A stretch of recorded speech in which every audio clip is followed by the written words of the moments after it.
안녕하세요. 진약사의 기도학교에 오신 여러분을 진심으로 환영합니다.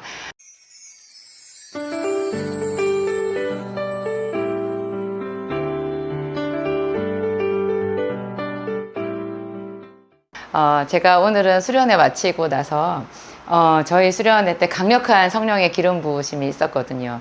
지혜의 말씀, 지식의 말씀, 예언의 말씀, 제가 너무나 소중히 여기는 그런 성령의 나타나심이 강력하게 있어서 그 부분에 대해서 여러분들에게 오늘 말씀을 드리려고 해요. 어떤 그 목사님께서 이런 말씀을 해주셨어요. 그분이 손만 얹으면 그 사람들에게 하나님의 말씀이 임하고 또 그 마음에 숨겨져 있는 비밀한 것들이 이렇게 목사님 입술을 통해서 나가고, 그래서 굉장히 유익이 있죠. 그러면 우리도 그런 분에게 안수를 받아서 하나님의 음성을 듣는다고 하면 줄 서서 받지 않겠어요? 얼마나 그런 은사가 귀한지 몰라요. 고린도전서 14장에 보면요, 방언과 예언의 은사에 대해서 자세한 설명이 있거든요. 자세한 설명이 있어요. 방언은 하나님과 나 사이의 비밀을 말하는 건데요. 이 방언을 교회에서 말을 하게 되면 아무도 알아듣는 자가 없어서 다른 사람에게는 덕을 끼칠 수 없다는 거예요. 자기와 하나님 사이의 은밀한 기도에 방언을 사용하는 거예요. 교회에서 만약에 방언을 사용하려면 통변하는 사람이 있어야 되죠. 통역을 하는 사람이 있으면 그게 마치 예언처럼 되는 거예요. 성령께서 비밀하게 말씀하신 방언을 옆에서 통역을 해주니까 그것이 예언의 말씀처럼 하나님의 비밀을 사람들에게 알아들을 수 있도록 이렇게 이야기를 해주어서 교회의 덕을 세운다는 거죠. 여러 사람들에게 하나님을 찬양하고 하나님께 감사하고 깨닫는 그런 마음을 주셔서 서로 감사하고 기뻐할 수 있어요. 근데 예언, 지식의 말씀, 지혜의 말씀, 이런 것이요, 참 우리에게 필요하거든요. 정말 필요해요. 가장 큰 예언의 말씀은 사실 이 성경 전체가 로고스라고 해가지고요, 예언의 말씀이에요. 그래서 우리가 주일마다 듣는, 또 수요 예배, 금요 성령 집회 이럴 때 듣는 설교 말씀이 사실은 하나님이 주시는 그때 주시는 예언의 말씀인데요. 이런 말씀 속에서 딱 자기에게 주는 말로 귀가 확 열리면서 깨달아지잖아요. 그거를 또 레마라고 그래요. 그건 성령께서 그때 그 사람에게 어떤 한 말씀을 밝혀주셔가지고 그의 관절과 골수를 찔러 쪼개고 우리 마음속에 하나님께서 부어주시는 그런 비밀한 은혜, 받은 사람만 아는 그런 감격하는 은혜, 그런 것이 있거든요. 그런 것을 통칭해서 예언이라고 말을 하는데요. 특별히 이제 강력한 기름 부으심이 있는 사람들이 안수를 했을 때 그 안수를 통해서 그 안수 받는 사람에게 하나님이 하시고 싶은 말, 또 안수 받는 사람이 늘 하나님께 간절하게 기도해 오고 있던 것, 그런 것들이 이제 명백하게 어떤 언어로 굉장히 사랑의 언어로 나타나는 게 있어요. 그것을 이제 특별하게 주는 예언의 말씀이라고 하는데요. 저희 이번에 집회 때 그런 현상이 굉장히 풍성하게 있었어요. 근데 이제 어떤 이런 예언의 은사, 안수해주는, 그러면 말씀이 임하는 그런 은사가 깊은 목사님이 있었는데, 그 목사님께서, 제가 미처 생각하지 못한 이야기를 하시더라고요. 그분의 애로사항을 얘기를 하시는 거예요. 그분이 이렇게 현장에서 목회를 하시는데, 자기 교회에서 성도들, 그러면 그 교회 목사님, 그 성도들은 참 좋겠다, 이런 생각이 들잖아요. 그게 너무 강력하게 나타나다 보니까 성도들이 자기가 기도를 하지 않는데요. 자기가 혼자서 기도하는 시간이 있어야 되잖아요. 그렇게 하지 않고 그냥 목사님한테 와서 늘 머리를 디미는 거예요. 자기 머리에 안수해서 기도해 달라고 그러고 목사님한테 뭐든지 질문하는 거죠. 자기가 하나님 앞에 은밀하게 기도하고 지속적으로 기다리면서 하나님과 이렇게 교제해 나가야 되는 그런 어떤 기도의 근력을 키워야 되는 그 지루한 작업이 싫은 거죠. 그래가지고 손쉽게 그냥 목사님한테 와서 물어보고, 근데 이게 이렇게 되다 보면요, 그런 은사가 있는 목사님도 거기에 같이 따라가서 휘말려 버릴 수가 있어요. 왜냐하면은 그 은사가 있으시니까 당신도 쉽잖아요. 그게 또 성도들한테 그렇게 얘기해주면 또 성도들이 얼마나 하나님의 사람으로 자기를 인정해 주겠어요. 양쪽에서 서로 그런 마음이 있게 되면요, 이게 완전히 마귀가 틈타는 큰일 나는 양상이 벌어지게 돼요. 하나님은 우리 모든 사람이 각자가 하나님 앞에 왕 같은 제사장으로 은밀한 중에 내 방에 들어가서 은밀한 중에 들으시는 하나님께 기도하라고 예수님께서 분명히 그렇게 얘기하셨잖아요. 근데 그 과정을 생략하고 그냥 은사가 있는 목사님한테 가서 물어보고 하다 보니까 이것이 마치 우상 숭배하는 사람들, 점쟁이나 무당한테 가서 물어보고 말하는 것처럼 돼버리는 거예요. 그리고 그 목사님도 사실은 항상 성령께서 그렇게 정확하게 말씀해 주시는 거 아니거든요. 그리고 예언이라는 것이 본래 부분적으로 알고 부분적으로 예언한다라는 구절이 분명히 있어요. 우리가 다 부분적으로 알고 부분적으로 예언하니 온전한 것이 올 때에는 부분적으로 하던 것을 폐하리라. 사도 바울이 그렇게 말했잖아요. 근데 예언이라는 것이 맞기는 하지만 그 예언이 우리가 받아야 되는 완벽한 메시지는 아닌 거예요. 어떤 물고가 트이는 한마디의 힌트, 쪽집게 같은 그런 말씀이거든요. 근데 이거 하나만 계속 가지고 가다 보면 마귀가 틈을 타서 정말 이상한 오솔길로 새버릴 수가 있는 거예요. 그래서 목사님이 그분한테 자기한테 자꾸 질문해오는 성도들을 거절하고 당신이 스스로 기도하세요 이렇게 했더니 그 성도들이 시험 들어서 교회를 떠난다는 거예요. 그러니까 참 서로에게 아픔인 것 같아요. 그래서 목사님은 저도 이제 목회자 저희 남편 목사님과 함께 그 목회를 하면서 그런 비슷한 일들을 겪었었거든요. 저희 교회도 은사가 강력하게 나타나고 또 그런 은사가 있는 목사님을 불러서 이제 그런 집회도 많이 해보았었고 치유 집회도 해보고 이랬는데 이것이 부작용이 만만치 않게 있는 거예요. 그래가지고 저희 목사님이랑 굉장히 고민을 많이 하고 힘든 시기들도 있었는데 제일 중요한 것은 우리가 늘 드리는 예배, 늘 하나님께 올려드리는 내가 시간을 정해놓고 하는 그런 기도, 땅속에 있는 것 같이 캄캄하고 어두운 그런 견딤의 시간들을 잘 쌓아가는 것이 기초 체력인 것 같아요. 영적인 기초 체력. 이런 것이 있는 상태에서 이따금씩 그렇게 교회적으로 전부 성도들이 모여서 강력한 그런 성령의 기름 부으심이 있는 집회를 통해 가지고 또 그동안 미처 우리가 경험해 보지 못했던 그런 강력한 성령의 임재를 경험하면 또 크게 힘을 얻어서 평소에 또 그 일상으로 돌아가서 그 힘든 영적인 싸움을 스스로 싸워 나갈 수 있는 그런 용기가 생기거든요. 이런 것들이 적절하게 서로 조화가 되어야 되는 것 같아요. 그리고 하나님의 말씀과 성령의 기름 부으심이 우리에게 왔는데요. 그러면 사람들이 막 거기서 환상도 보고 막 병도 고치고 이렇게 되면 자기가 최고로 성령 충만한 사람인 것처럼 이렇게 착각을 할 수가 있어요. 이게 착각이거든요.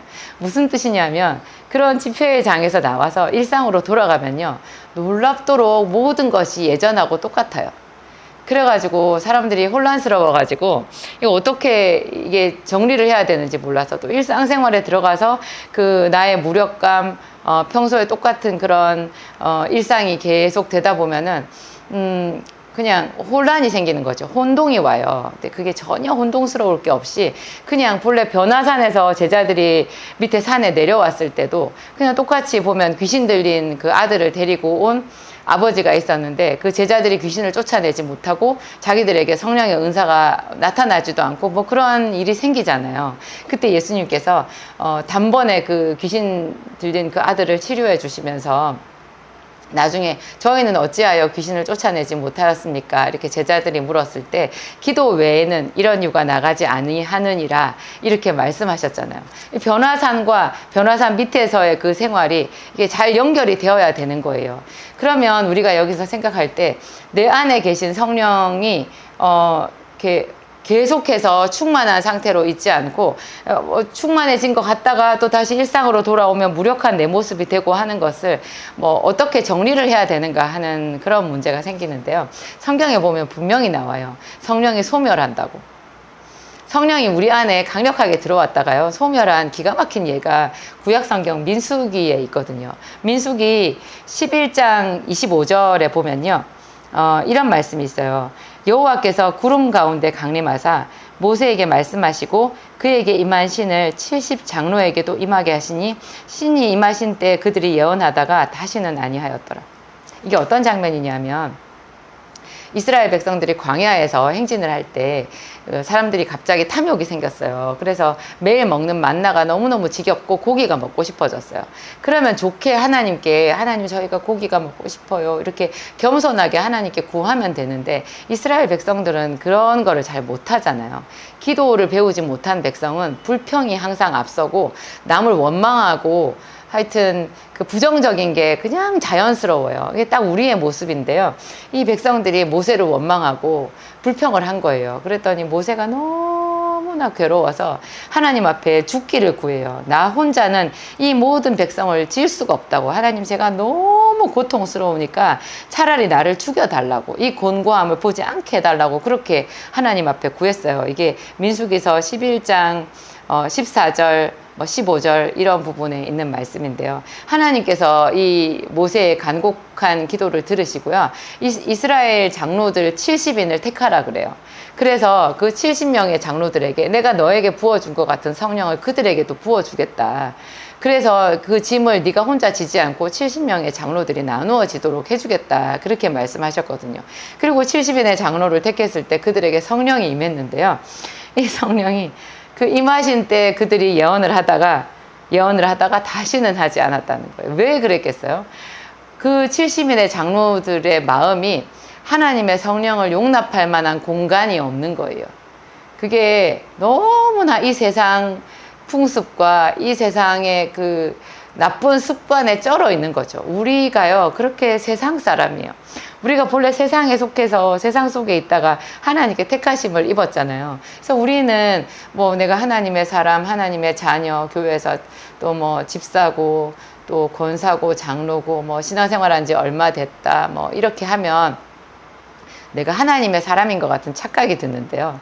사실은 그렇지 못한 거예요. 사모인 저도 정말 육에 속한 사람이라는 생각이 자주자주 들고요.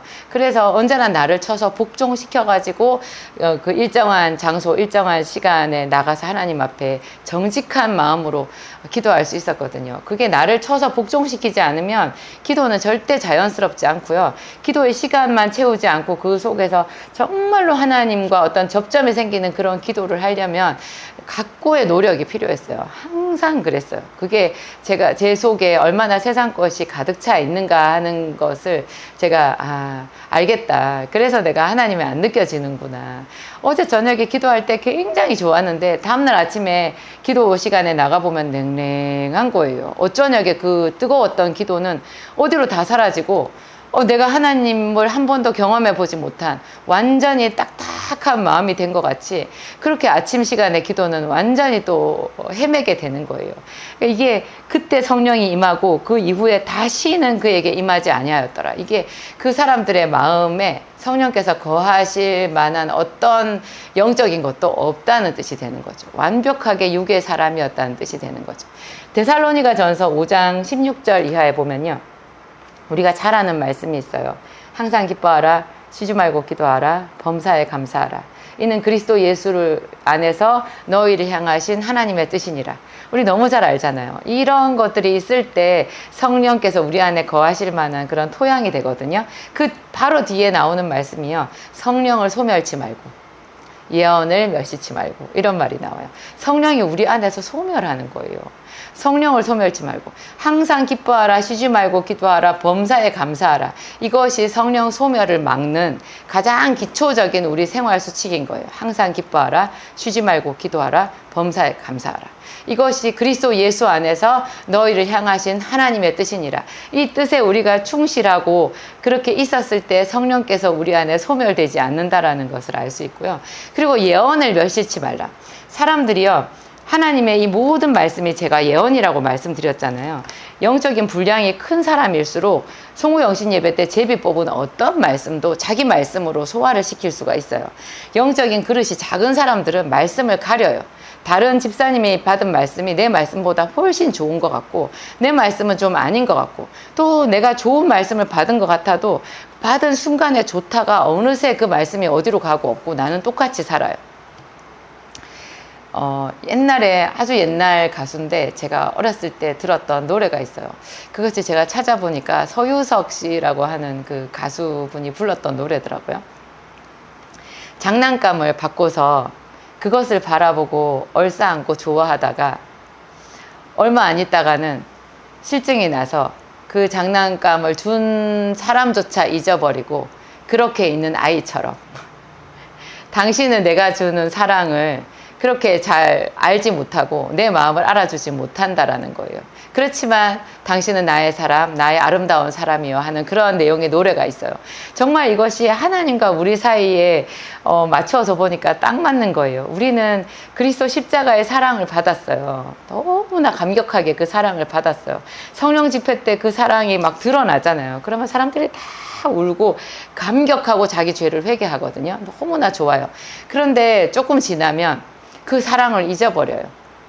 하나님께서 나를 얼마나 사랑해 주셨는지 그게 다 잊어버려지고 세상에 다 떠내려가고 하나님 자체도 잊어버리는 거예요. 받은 바 말씀도 그때 무슨 말씀을 받았는지조차도 잊어버리게 되는 거죠. 그렇지만 하나님은 다시 세상으로 돌아가서 마음이 딱딱해져 있는 우리들을 여전히 사랑하시고 여전히 우리를 그리스도인으로 인쳐주기를 원하시고 다시 우리를 기다리시는 그 끊임없는 사랑을 가지고 계신 거죠.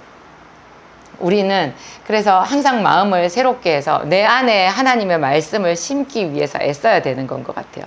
우리 마음이 옥토가 되기 위해서는요, 인내로 결실하는 마음이 있어야 되거든요. 다 각자 예수님께서 비유하신 옥토밭이냐 가시밭이냐 흙이 얇은 돌밭이냐 뭐 그런 거 있잖아요.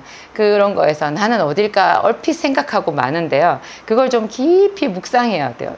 사실 우리들은 옥토전이 아니고요, 가시도 있고 흙이 얇은 돌밭이고 길가기도 해요. 아예 어떤 하나님의 어떤 말씀은 내 안에 들어오지도 못하고 그냥 새들이 먹어버리거든요. 어떤 하나님의 말씀은 내가 깊이 받아들이기는 하지만 조금 있다 보면 그 말씀이랑 부딪히는 세상 염려와 근심이 싸워가지고 더 이상 결실하지 못하게 딱 막아버리는 거예요. 그래서 하나님과 나 사이에 언제나 일정한 거리가 있게 되거든요. 좋은 땅이라 하는 것은 인내로 그것을 결실하는 자라고 말씀하셨어요. 인내는 아파요. 하나님의 말씀이 내 안에 들어오려면 아픈 거예요. 아파요. 가끔씩 가다가 어떤 하나님의 말씀 한 말씀으로 3일이든 일주일이든 한 달이든 씨름하는 그 사람이 하나님 앞에 점점 더 영적인 분량이 성장하는 그런 통증이라고 할 수 있어요. 성장통이라고 할 수 있어요. 이런 것 없이 항상 하나님과 친하다, 이런 거는 뭔가 좀 자기 착각일 확률이 많이 높은 거죠. 하여튼 이런 모든 이야기를 종합해 보았을 때 정말 우리는 몸부림쳐서 하나님의 성령을 우리 안에 충만히 갖도록 애써야 된다. 지식의 말씀, 지혜의 말씀, 더욱더 신령한 은사를 사모하는 우리들이 되자. 우리한테도 하나님께서 왕같은 제사장이니까 우리에게도 말씀을 주실 수 있어요. 목사님들한테만 지혜의 말씀, 지식의 말씀 주는 거 아니고요. 저같이 연약한 여자도 아이들이 있잖아요. 여러분, 아이들이 있죠. 섬겨야 되는 남편이 있죠. 우리가 우리 자리에서 해야 되는 사명이 있잖아요. 그 사명을 감당하기 위해서는 가장 평신도인 그 한 사람한테도 하나님께서 신령한 은사를 주시는 거예요. 그런 은사를 사모해야 되는 거죠. 너희는 더욱더 큰 은사를 사모하라. 또한 내가 제일 좋은 것으로 너희에게 보이리라. 이렇게 말씀하셨죠. 기도하시겠습니다. 하나님 감사합니다. 우리를 사랑하셔서 말할 수 없이 좋은 신령한 은사를 각양각색의 모양으로 약속하여 주셨습니다. 우리가 믿음이 없어서 그런 은사는 사도행전 속에나 있는 줄로 알고 하나님 은사도 없이 정말 힘들게 이 세상을 살아왔습니다. 이제 주님께 구하오니 방언을 비롯한 각종 신령한 은사를 우리에게 내려 주시옵소서. 또한 이러한 신령한 은사가 있는 목사님에게 안수를 받을 때에도 겸손함으로 사랑함으로 감사함으로 받게 하시고 그 받은 바 말씀을 가지고 다시금 인내의 자리, 기도의 자리로 나아가는 그런 우리들이 되게 하여 주옵소서. 늘 일상적으로 하나님의 말씀을 받아먹고 그렇게 성실하게 예배하고 인내로서 하나님 기도하는 그런 한 사람 한 사람이 되기를 간절히 소원합니다. 그런 자를 성령께서 기뻐하시고 사랑하사 마침내 하나님 나라를 우리 속에 이루어 가시는 줄을 오늘 배웠습니다. 하나님, 우리 아버지, 우리 안에 주신 그 예언의 말씀을 우리가 잊어버리지 않고 멸시치 않고 인내로서 결실하는 자가 되기를 소원합니다. 성령님 도와주시옵소서.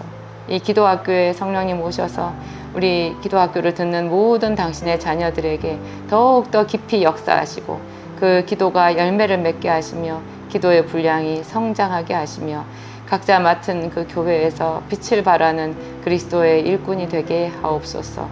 감사하오며 예수님 이름으로 기도합니다. 아멘.